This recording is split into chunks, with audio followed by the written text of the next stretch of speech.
vamos a presentar la mesa número 4, que lleva como título Sitios patrimoniales y tensión, casos de estudio en la península de Baja California.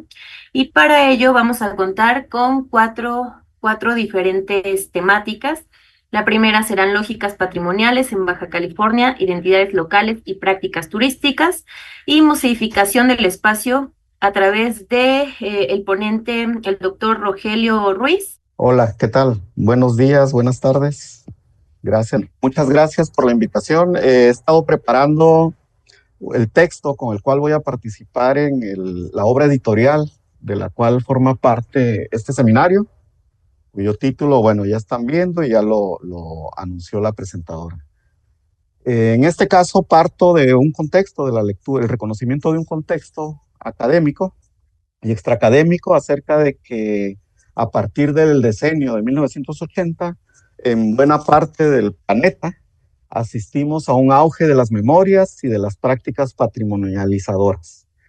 Esto se ha retroalimentado a partir de las décadas de 1990 con una especie de revival de las identidades étnicas, locales, regionales y nacionales, que son alentadas a través de organismos transnacionales, de los estados nacionales y de diversos organismos y colectividades públicas y privadas como la UNESCO, los ministerios de cultura a nivel de estados nacionales, incluso por partidos políticos o fracciones dentro de ellos, además de una pléyade de asociaciones civiles y ciudadanas emplazadas en el espacio público en pro de la historia, la memoria, el patrimonio y las tradiciones.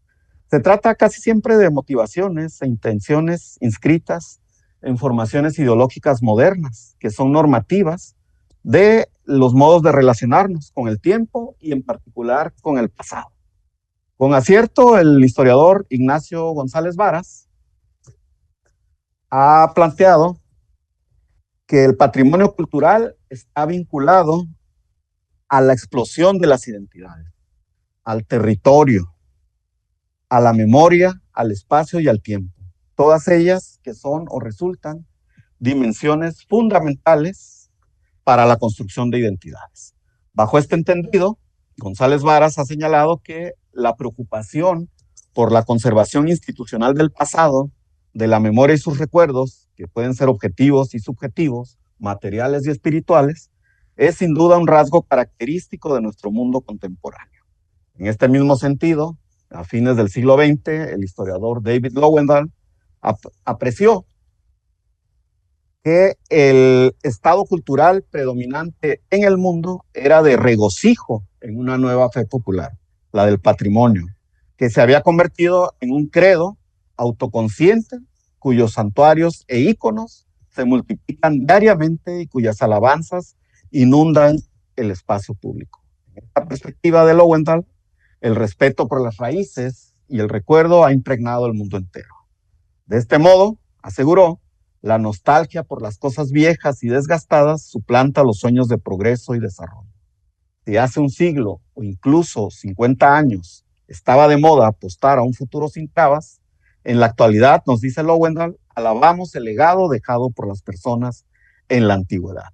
Y si alguna vez el término patrimonio implicaba un atraso provincial o la ranciedad del anticuario, ahora denota cuidado y administración. Como es evidente, a nivel global y a nivel nacional en México, Baja California, como entidad federativa, no permanece al margen de estas tendencias. Y aquí, en la entidad, en Baja California, diversos sectores sociales con influencia política, económica y social y cultural también participan, promueven, incentivan este entusiasmo y celebración de un pasado imaginado, cristalizado en homenajes, en monumentos, en decretos, en memoriales, en eventos, en remodelaciones urbanas o rurales y también en invenciones de tradiciones. En particular, destacan como agentes promotores y a la vez conductores y legitimadores de los procesos de patrimonialización y memorialización en Baja California, las estructuras de gobierno estatal y municipal bajo diversas administraciones y partidos políticos a través de sus instituciones de bienestar social y cultural, con apoyo de asociaciones y colectivos ciudadanos y empresariales, instituciones académicas y promotores culturales, activistas sociales y personajes de protagonismo recurrente en cualquier asunto relativo a la historia pública.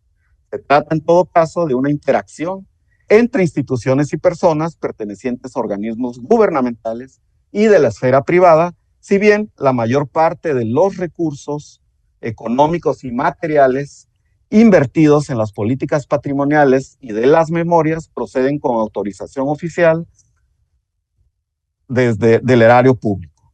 E incluso en aquellas iniciativas de corte privado, los distintos gobiernos participan con algunos apoyos, sean en especie, monetarios, materiales y de recursos humanos. A menudo estas propuestas de salvaguarda patrimonial y memorial resultan y resaltan pasados imaginados que refuerzan versiones e interpretaciones de o desde la historia oficial, en consonancia con ideales moralmente conservadores, de economía liberal, que ensamblan, no sin dificultades y disonancias, valores y reivindicaciones nacionalistas, regionalistas y localistas. De tal manera que las políticas patrimonialistas en Baja California apuntalan y cumplen funciones normativas a escala social, reproducen estereotipos culturales y en el ámbito político naturalizan el status quo.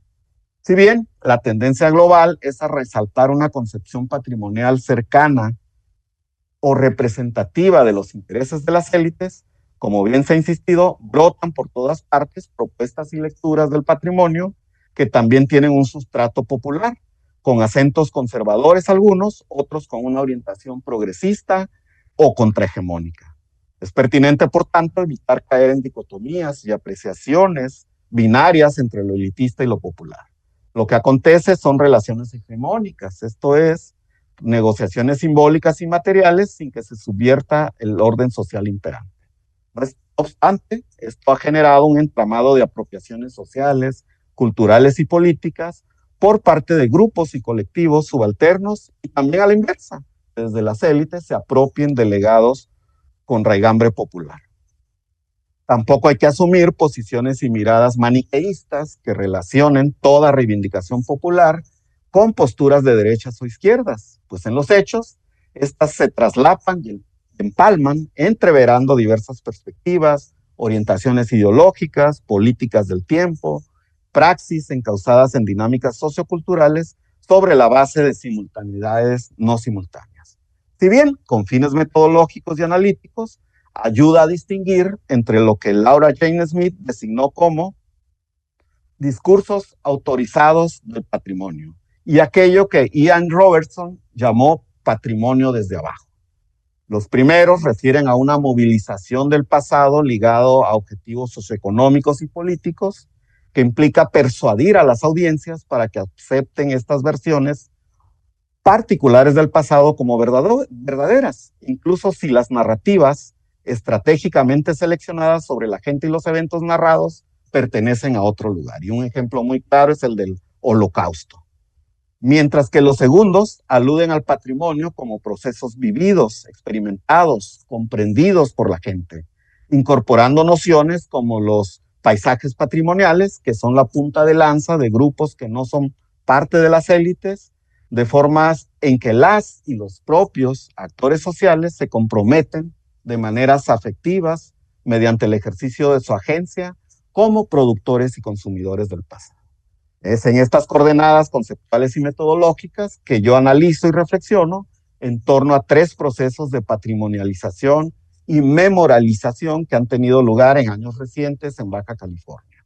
Uno es la incentivación de los localismos identitarios en las ciudades de Tijuana y Ensenada en particular, a partir de la instrumentación de políticas del tiempo específicas destinadas a legitimar posiciones sociales y políticas mediante la historia y la memoria.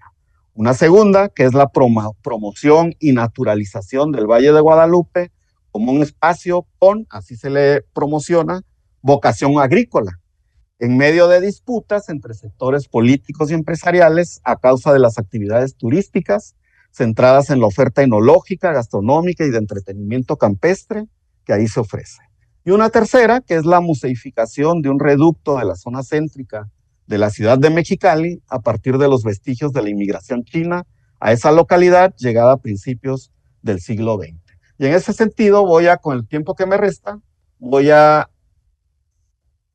esbozar de qué tratan estos tres puntos. Uno, bueno, tenemos el Valle de Guadalupe, que es reconocido como la principal zona productora de vinos en México.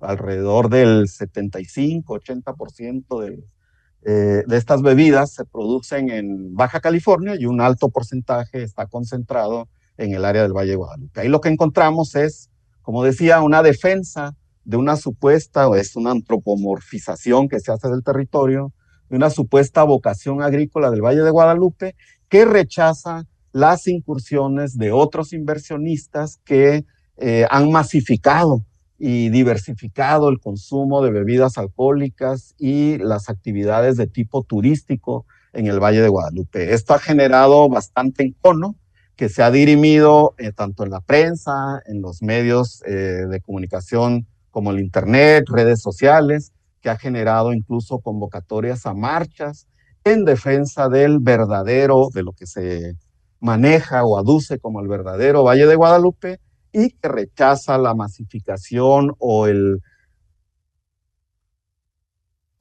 flujo masivo de cierto tipo de consumidor que no responde a las expectativas de quienes se dicen defensores del perfil agrícola y vitivinícola del Valle de Guadalupe. Es decir, aquí se crea una tradición en la que algunos se arrogan la potestad de definir qué tipo de turismo corresponde al del Valle de Guadalupe, y que es un tipo de turismo que podríamos considerar con cierto estatus socioeconómico elevado, glamuroso, que viene al Valle de Guadalupe a vibrar alto, que viene a contactar con una naturaleza que se presupone prístina, primigenia.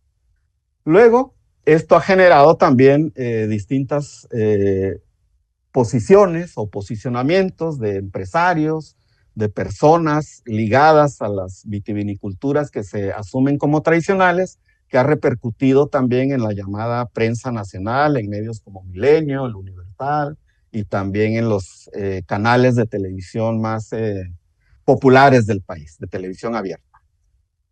Y esto sigue generando bastante ámpula. Todo esto en un contexto, Baja California casi siempre aparece entre los 3 primeros lugares de mayores índices delictivos y de violencia en el país, o incluso en el mundo, en ciudades como Tijuana, que ha generado también ciertos temores o ciertas preocupaciones, señalando que el turismo masivo que se incentiva desde otros sectores que no están necesariamente asociados o ligados con las casas vitivinícolas tradicionales, se culpa a esta masificación del turismo también como una de las causas del recrudecimiento de la violencia en el Valle de Guadalupe, o a donde se ha extendido el Valle de Guadalupe, además de las ciudades cercanas como Tijuana y Ensenada.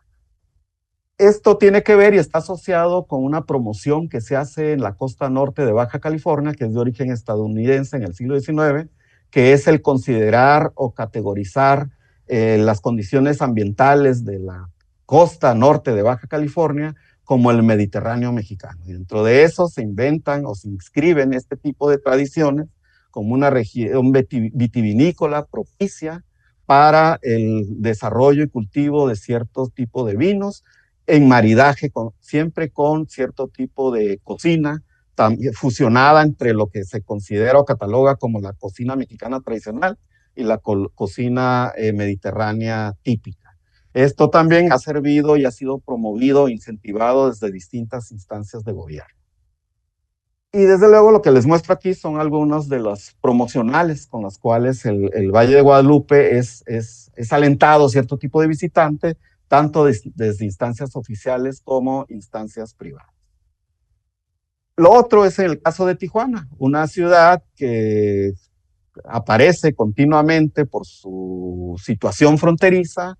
A lo largo del siglo XX aparece ligada o asociada con actividades delincuenciales, con actividades venales, con una ciudad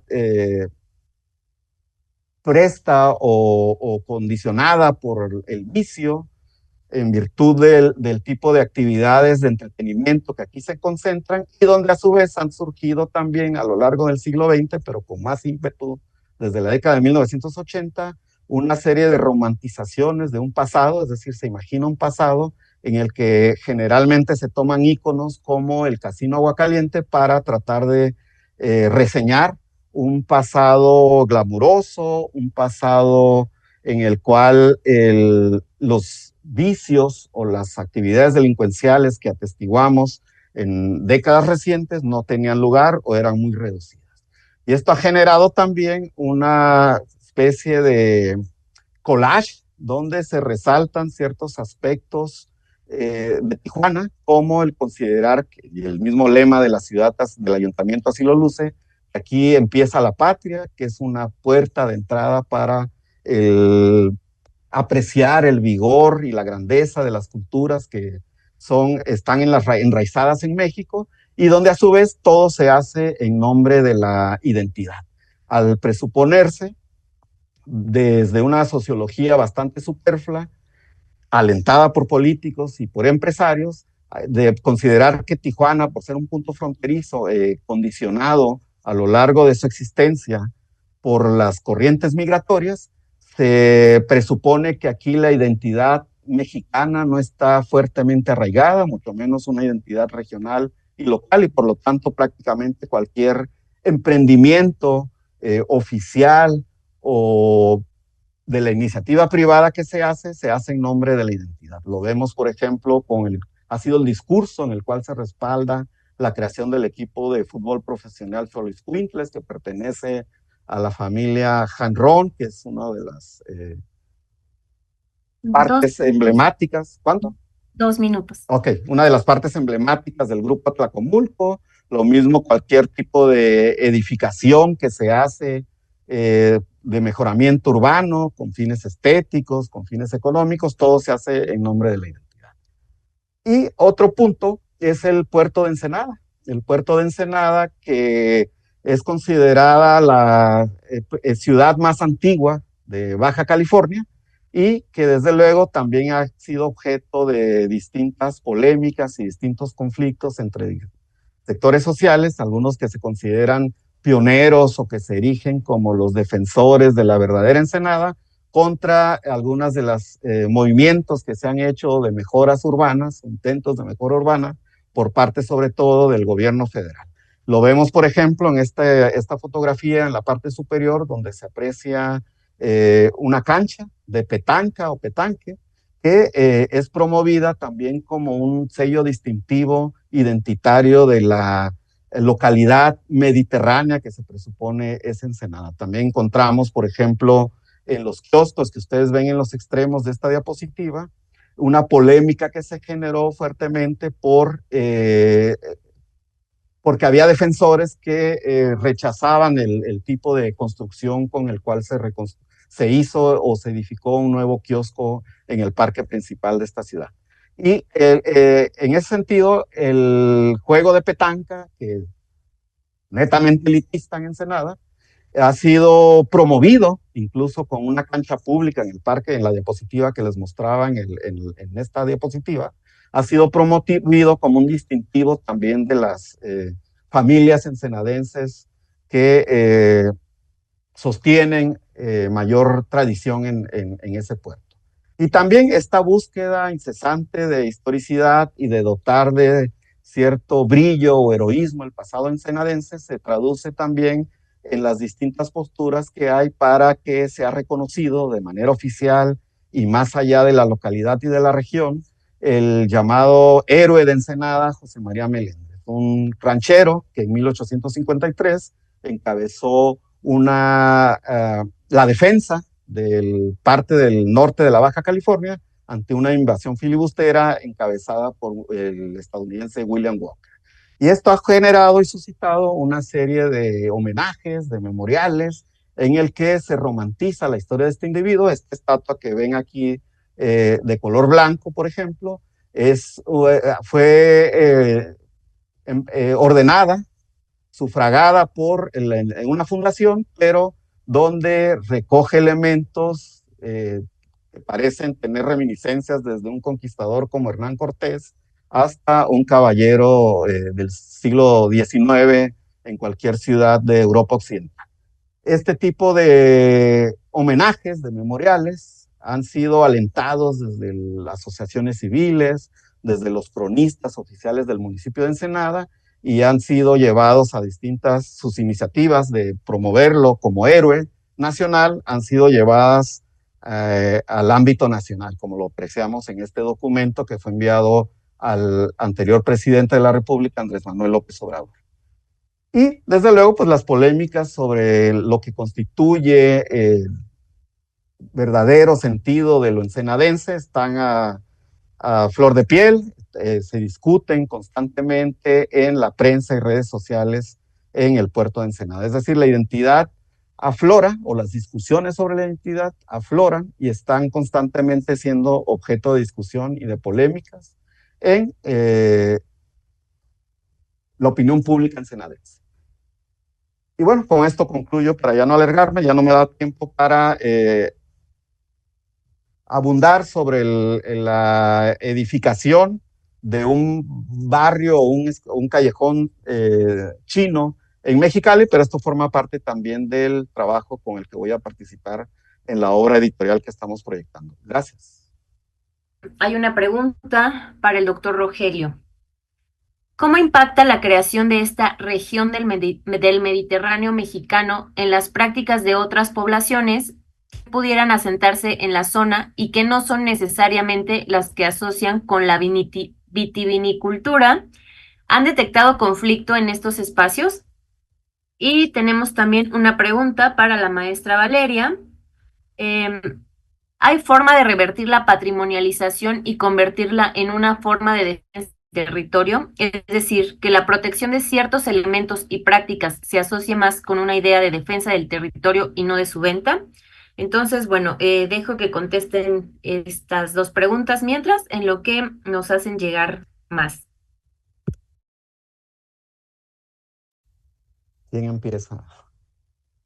Si quiere usted, doctor. Ok, muy bien. Bien, el impacto de esta marca de lo mediterráneo sobre los distintos grupos sociales que ocupan la franja costera norte de Baja California es bastante desigual y asimétrica. En el caso concreto del Valle de Guadalupe, hay ahí al menos dos colectividades de origen histórico, tres colectividades de origen histórico. Una es los pueblos originarios Kumiai, que están distribuidos en dos localidades, San José de la Zorra y San Antonio Necua.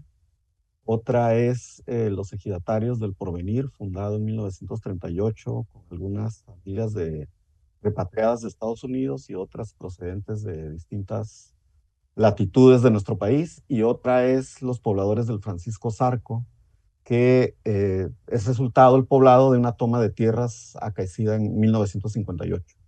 En estos tres grupos generalmente lo que aportan es mano de obra, tanto de tipo agrícola como en el sector, empleada en el sector servicios, y por lo regular ocupan los estratos socioeconómicos menos favorecidos en términos de la distribución social o la división social del trabajo y la distribución y beneficios de los recursos a partir de la explotación vitivinícola y del área de hostelería en el Valle de Guadalupe. Y por lo tanto, aunque les puede traer beneficios todas estas actividades al brindar empleos en sus propias localidades o en áreas cercanas, pues la distribución de los ingresos, de los beneficios, es solo a partir del impacto salarial o de algún pequeño comercio que puedan registrar. En cambio, sí beneficia ampliamente a los inversionistas, a los sectores más favorecidos relacionados con estas áreas económicas. Y por lo general también en las ciudades como Tijuana y Ensenada, la marca, por ejemplo, en Tijuana de gastronómica de Bajamed, pues está registrada y beneficia exclusivamente al grupo restaurantero, hotelero, empresarial que aparece como beneficiaria y propietaria de esa marca. Por lo tanto, esta cuestión del Mediterráneo tiene fines de explotación propiamente turísticos y de promoción y beneficios solo de ciertos sectores sociales. El mismo juego de petanca, por ejemplo, petanque, pues es, aunque haya una cancha en un parque público, esa cancha si uno lo visita cualquier fin de semana, aparece ocupada ahí por familias, pero no precisamente para jugar petanca, sino para toman como área de reposo, de juego, aunque se promueva como uno de los distintivos de la mediterraneidad que suponga las condiciones ambientales del norte, de la costa norte de Baja California. Y en realidad es una importación originada en el siglo XIX, claro, está registrada y catalogada dentro del sistema o la clasificación de Köppen, originada a principios del siglo XX, pero más allá de fungir como un aliciente y una marca promocional de la región, los beneficios que pudiera traer son realmente están localizados, los beneficios económicos o de capital social y cultural y político están localizados solo en los grupos más favorecidos en términos económicos. Gracias. Ahora, bueno, voy a leer otras dos preguntas que son para todos los ponentes y si les parece bien, contestamos en el orden que veníamos manejando, el doctor Rogelio primero, después la maestra Valeria y por último el doctor Jesús. Entonces, procedo a leer las dos preguntas. La primera es, ¿cómo consideran que la proximidad y la influencia cultural, económica y política de Estados Unidos ha afectado la construcción de la identidad y de la gestión del patrimonio en estos sitios? La segunda pregunta es, ¿en qué medida creen que esto ha generado tensiones o adaptaciones específicas en las comunidades locales y en la percepción de su propio patrimonio? Entonces, procedo a darle la palabra al doctor Rogelio. En el caso directo en el norte de Baja California, el impacto del poderío y avasallamiento económico y político de Estados Unidos es bastante evidente, al menos desde fines del siglo XIX. De hecho, la configuración económica, cultural, social de las principales localidades en Baja California, pues está influida directamente por esa vecindad. El hecho de que se concentren en la franja fronteriza casi la mayor parte de la población de la entidad es un indicador de ello y también el tipo de servicios que han florecido desde fines del siglo XIX en localidades como Tijuana, Ensenada, Mexicali, Tecate, Rosarito, San Felipe, incluso en el Golfo de California. Y desde luego que esto son relaciones donde también hay un margen de negociación, de apropiación y de intercambio entre los dos grandes bloques de población. Es decir, no es nada más una relación en la que el lado mexicano, la población recibe de manera pasiva cualquier influjo cultural o social o político desde los Estados Unidos. Hay un manejo, un margen también, y un manejo también racional del tipo de elementos que se ponen en juego y que se despliegan para tratar de seducir y atraer a los visitantes estadounidenses. Pero desde luego que también eso marca los sustratos identitarios de la población en Baja California. El solo hecho de que con fines promocionales, a partir de al menos desde la década de 1940, 50, empezara a nombrarse a la Baja California como Baja, ya es también otro indicador de este tipo de relaciones, de que se orienten buena parte de los servicios y de las ofertas de entretenimiento a los visitantes de Estados Unidos, desde el manejo del idioma, inglés, por ejemplo, con el que se promueven estos sitios, marca e influye y delimita también o ayuda a trazar ciertos límites identitarios entre lo mexicano propiamente y lo estadounidense. Al final lo que se pone en juego también son estereotipos y arquetipos entre lo que significa y constituye lo mexicano y lo que constituye lo estadounidense. En el intersticio entre una y otra identidad, pues aflora aquello que pudiéramos percibir como lo particular, lo local o quizá lo regional, que se articula siempre entre esos dos polos y que entran en tensiones y conflictos. Eso es lo que tengo que decir por mi parte. Sí, mira, son dos preguntas. La primera es, ¿cómo consideran que la proximidad y la influencia cultural, económica y política de Estados Unidos ha afectado la construcción de la identidad y la gestión del patrimonio en estos sitios?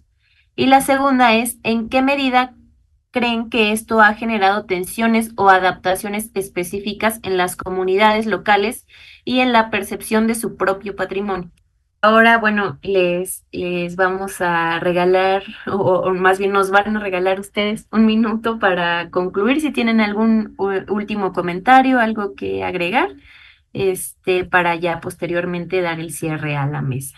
Entonces, respetamos el mismo orden, doctor Rogelio, maestra Valeria y doctor Jesús. Sus últimos comentarios, por favor. Muchísimas gracias. Bien, pues quiero aprovechar esta intervención para agradecer el esfuerzo que están haciendo al organizar este seminario de 2 días. También para felicitar a quienes participan de él, desde la organización hasta la presentación de avances de lo que va a constituir la obra editorial y que desde luego estimula y genera, además de la investigación, los debates, las reflexiones, análisis sobre algo que es constitutivo de nuestra época, a nivel, me atrevo a decir, planetario, que es la búsqueda y necesidad, convergencia de planteamientos identitarios entre lo patrimonial y lo memorial. Creo que son signos, marcas de nuestra época. La mayor parte de la literatura y de los autores al respecto coinciden. Por lo tanto, creo que el fruto de este seminario, cristalizado en un libro, va a ser bastante estimulante y alentador para posteriores debates. Gracias. Muchas gracias, doctor. Bueno, pues les agradecemos mucho por sus aportaciones, por regalarnos también parte de su tiempo, empezar, bueno, más bien continuar con esta discusión que seguramente dará para mucho, porque la patrimonialización parece que va a seguir en esa línea, al menos por un tiempo. Entonces, bueno, pues con esto terminamos la última mesa de este coloquio, agradeciendo también a la maestra Penélope y al doctor Jafet y comentándoles a los ponentes que se les hará llegar su constancia. Entonces, bueno, damos por finalizada la mesa. Muchísimas gracias y que tengan un excelente fin de semana.